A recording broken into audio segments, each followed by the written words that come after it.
নমস্কার বন্ধুরা, আমি দিব্যেন্দু দত্ত। আমি আজকে তোমাদের কাছে কিছু কথা শেয়ার করতে চাই।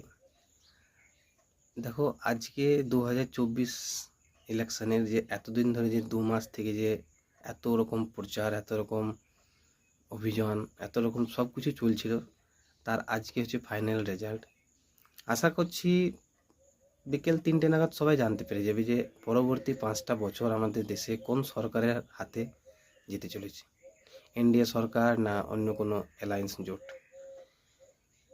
আমার সবার কাছে একটা অনুরোধ, সে তুমি যে পার্টি করো, বিজেপি, তৃণমূল, কংগ্রেস, যে কোনো নিজের নিজের প্রিয় পার্টি হতেই পারে, কিন্তু আমার সবার কাছে একটা বিনীত অনুরোধ যে ভোটের রেজাল্ট যা কিছুই হোক, হতে পারে আমার সরকার জিতেছে, আমার নিজের পার্টি জিতেছে, যে পার্টিকে আমি লাইক করি, যাকে আমি ভোট দিয়েছি, হতে পারে পরবর্তীকালে দেখা গেলো যে তোমার পার্টি জিতেছে, হতেই পারে, এগুলো স্বাভাবিক।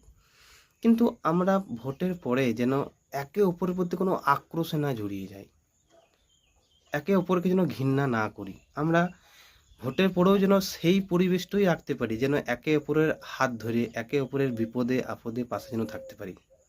আমি দেখেছিলাম স্পেশালি 2021-এ আমাদের ওয়েস্ট বেঙ্গলে যখন ভোট নির্বাচন হয়, তারপর অনেক নারীর উপর অত্যাচারিত হতে হয়েছে, অনেক মায়ের সন্তান হারিয়েছে তারা।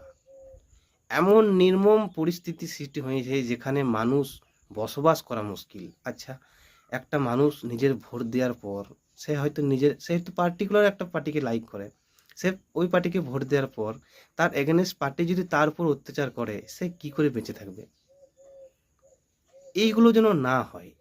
আমরা শিক্ষিত সমাজ, আমাদের দেশ ডিজিটাল ইন্ডিয়া, আমাদের দেশ উন্নত হতে চলেছে। আমরা এইসব বিষয়গুলো যেন আস্তে আস্তে নিজেদের উপর বুঝতে শিখি, যেন এগুলো না হয়। আমরা সেই জিনিসটাকে ধরে রাখবো যেটা ভোটের এখনো পর্যন্ত রেজাল্ট না বেরোনোর আগে পর্যন্ত, যেমন ব্যবহার, ভালোবাসা, মেয়েদের উপর সম্মান, মেয়েদের উপর যে একটা রেসপেক্ট, সেগুলো যেন বজায় থাকে। আমার পার্টি জিতে গেছে বলে আহামরি বিশাল কিছু সেসব যেন না হয়, ঠিক আছে? আর একটা জিনিস, কোনো সরকারই কোনো ছেলের ভবিষ্যৎ কিন্তু পাল্টে দিতে পারবে না যতদিন না পর্যন্ত নিজে কেউ কর্ম না করছে।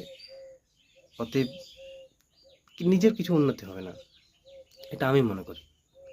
সেই জন্য হিংসা, মারামারি, লড়াই, অত্যাচার এগুলো যেন না হয়, এইদিকে সবাই খেয়াল রেখো। তোমার পাশের বাড়ির লোকটাও হতে পারে অন্য পার্টি করে, কিন্তু তোমার বিপদের সময় সেই ছুটে আসবে। এগেনস্ট পার্টির কোনো মানুষ তোমার কিন্তু ওই রাত 1টা 2টোর সময় কিন্তু এসে তোমাকে সাহায্য করতে আসবে না। সেই জন্যই আমি অনুরোধ করব সবাইকে জোড়হাত করে, পার্টি সরকার যে কোনো গভর্নমেন্টে আসুক, গভর্নমেন্ট নিজের নিজের কাজ করুক, আমরা সাধারণ মানুষ আমরা নিজেদের মতন করে কাজ করে এগিয়ে যাব। সুতরাং কোনো রকম যেন মারামারি, লড়াই, অশান্তি, ঝামেলা, ঝগড়া এসবে যেন না জড়াই। নমস্কার।